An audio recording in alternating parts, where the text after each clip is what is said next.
अस्सलाम वालेकुम बंदराज, कैसे आप हैं बच्चों। आज 4 जनवरी है और पीर का दिन है। तो बच्चों आज हमारा नया साल शुरू हो चुका है जनवरी से, तो इसलिए हमारा डेट लिखेंगे 4/1/2021। अब हमने 2020 नहीं लिखना, अब हम लिखेंगे 2/1/21। ठीक है। अच्छा, आज हम जो है सबक नंबर 24 का सवाल नंबर 2 करेंगे, खाली जगह पूर्ण करेंगे। ठीक है। नंबर 1 है अहमद जा रहा था। यहाँ पे क्या आएगा? अहमद घर जा रहा था। नंबर 2 है रास्ते में उसे एक लड़का मिला। नंबर 3 है इसने अहमद को डैश दी। यहाँ पर आएगा टॉफी।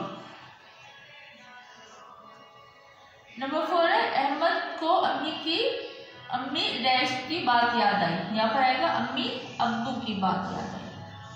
नंबर 5 है अहमद ने टॉफी डैश ली, अहमद ने टॉफी नहीं ली। ठीक है बच्चों। उसके बाद है नंबर 6, किसी से कोई डैश नहीं लेनी। यहाँ पे आएगा चीज, किसी से कोई चीज नहीं लेनी। हम एक दफा फिर रिपीट करते हैं। खाली जगह में आएगा अहमद डैश जा रहा था, अहमद घर जा रहा था। रास्ते में उसे एक डैश मिला, रास्ते में उसे एक लड़का मिला। इसने अहमद को डैश दी, इसने अहमद को टॉफी दी।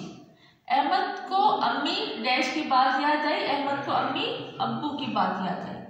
नंबर 5 अहमद ने टॉफी डैश दी, अहमद ने टॉफी नहीं ली।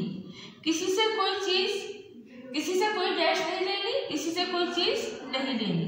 बच्चों का हम अपने कॉपी पर करना है, इसको अच्छी तरह से याद करेगा। और आपको पता है कि हमने खाली जगह, गलत, दुरुस्त, दायरा, ये सब कलर पेंसिल से करते हैं, तो आपने कॉपी पर इसी तरह से काम करना है।